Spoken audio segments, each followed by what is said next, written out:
اعوذ باللہ من الشیطان الرجیم بسم اللہ الرحمن الرحیم۔ قرآن مجید میں کل 114 صورتیں ہیں اور 114 صورتوں کے اندر سب سے سخت ترین عذاب یا جہنم کی سب سے سخت ترین ڈسکرپشن اگر کسی صورت میں دی گئی ہے تو وہ 104 نمبر صورت سورۃ الہمزہ ہے۔ جہنم کا عذاب سنتے ہی عام طور پہ ذہن میں یہ آ جاتا ہے کہ ہو سکتا ہے شرک کے اوپر ہو، بدکاری کے اوپر ہو، چوری کے اوپر ہو، سود کے اوپر ہو، لیکن حال یہ کہ اس صورت میں ایسی کسی چیز کا ذکر نہیں بلکہ ان دو باتوں کا ذکر ہے جو عام طور پر آج کل ہمارے معاشرے میں سویٹ ڈش کی طرح کی جاتی ہیں، اور وہ ہے ویل لکل ہمزۃ لمزہ، تباہی بربادی ہلاکت ہے ہر ہمز اور لمز کرنے والے کے لیے۔ ہمز اور لمز کے مفسرین کرام نے مختلف معنی لکھے ہیں۔ وہ لکھتے ہیں ہمز کے 4 معنی ہیں۔ نمبر 1، یہ کسی انسان کے پیٹ پیچھے اس کے عیب گنوانا، اس کی برائیاں گنوانا، وہ فلانا وہ کیا نالائق ہے، وہ کیا نکما ہے، وہ کیا سفارشی ہے، اس کو تو بات کرنے اور کپڑے پہننے کا ڈھنگ سنگ ہی نہیں آتا۔ دوسرا معنی لکھا ہے ہمز کا کہ لوگوں کا پردہ نہ رکھنا، لوگوں کا پردہ چاک کرنا۔ اگر کسی کا کوئی سیکرٹ، کوئی راز آپ کو معلوم ہو جائے، فوراً پبلکلی سب کو بتا دینا، او فلانے کی بات پتہ لگی ہے، اس کی منگنی ٹوٹ گئی ہے، اس کا تو چکر چل رہا ہے فلانے کے ساتھ، وہ تو ایگزام میں فیل ہو گیا ہے۔ اور نمبر 3 یہ کہ دوسروں کی عزت اور اس کی ساخت کو نقصان پہنچانا۔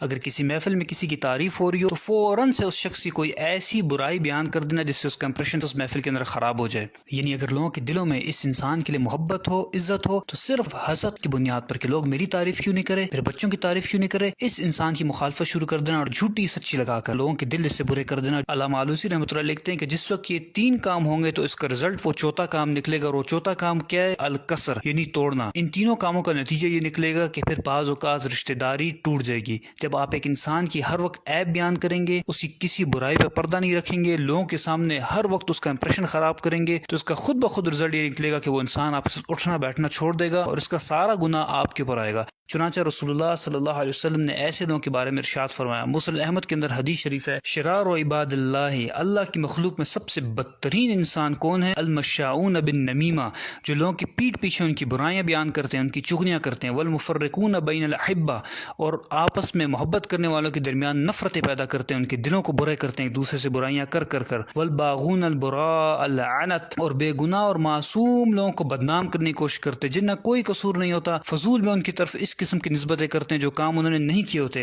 اور ایک روایت میں تو یہاں تک آیا کہ یحشرہم اللہ فی وجوہ الکلاب، اللہ تعالیٰ ان کے چہروں کو کتے کی طرح بنا دے گا قیامت کے دن۔ اور دوسرا لفظ اس آیت میں ذکر ہوا ہے وہ ہے لمز۔ مفسرین کرام لکھتے ہیں کہ ہمز کا معنی تو 4 کام کسی کے پیٹھ پیچھے کرنا، لیکن لمز کا معنی یہ ہے کہ کسی انسان کے روبرو اس کے سامنے 3 کام کرنا۔ نمبر 1 یہ کہ بات بات پر اس کو تانے دینا، تمہیں تو کچھ آتا ہی نہیں ہے، تم سے تو کوئی خیر کی توقع ہے ہی نہیں، کبھی کوئی کام تم نے ڈھنگ کا کیا ہے۔ نمبر 2 یہ کہ اس کو لوگوں کے سامنے ذلیل کرنا، اور نمبر 3 یہ کہ اس کا محفل میں مذاق اڑانا، منہ سے اشاروں سے اس پہ ٹانٹ کرنا، اس کی شکل صورت کا مذاق اڑانا، اس کے کپڑوں کا لباس کا مذاق اڑانا۔ رسول اللہ صلی اللہ علیہ وسلم نے اس قسم کے لوگوں کے بارے میں ارشاد فرمایا کہ مررت بقوم، معراج کے موقع پر مجھے ایک قوم دکھائی گئی، اسفار من نحاس، ان کے ناخن نوکیلے تانبے کے بنے ہوئے تھے، یخمشون وجوہہم وصدورہم، اور وہ اپنے ناخنوں سے اپنا منہ بھی کھرید رہے تھے اور اپنے سینے کو بھی نوچ رہے تھے۔ میں نے پوچھا کہ یہ کون لوگ ہیں جو اتنی تکلیف میں ہیں؟ مجھے بتایا گیا کہ یہ آپ کی قوم کے وہ لوگ ہیں جو لوگوں کے پیٹھ پیچھے ان کے عیب بیان کرتے تھے، اور یقعون فی اعراضہم، اور یہ لوگوں کی عزت اور آبرو سے کھیلا کرتے تھے۔ اور جب ہماری فرینڈز اینڈ فیملی گیدرنگز ہوتی ہیں، اور واٹس ایپ، فیس بک، سوشل میڈیا پر جو فرینڈز اینڈ فیملی گروپس بنے ہوتے ہیں، وہاں پر دوسرے کا مذاق اڑایا جاتا ہے، ایک دوسرے کو ذلیل کیا جاتا ہے، اور ہم کیا کہتے ہیں؟ ہم تو شغل لگا رہے ہیں، ہم تو کٹ لگا رہے ہیں، لیکن ہمیں اس بات کا بالکل احساس نہیں ہوتا کہ ہم کس طریقے سے ایک انسان کا دل دکھا رہے ہیں، اس کی دل آزاری کر رہے ہیں، اس کا مذاق اڑا رہے ہیں، اس کو ذلیل کر رہے ہیں محفل میں، اور جانتے ہیں کہ اگر آپ ایسا کر رہے ہیں تو آپ کا انجام کیا ہوگا۔ ایسے لوگوں کے بارے میں رسول اللہ صلی اللہ علیہ وسلم نے ارشاد فرمایا کہ ان لوگوں کو جہنم کی ایک وادی میں ڈالا جائے گا جس وادی کا نام ویل ہے، ویل واد فی جہنم، یہ جہنم کی ایک وادی ہے، تعوذ منہ جہنم، اور یہ اتنی خطرناک اور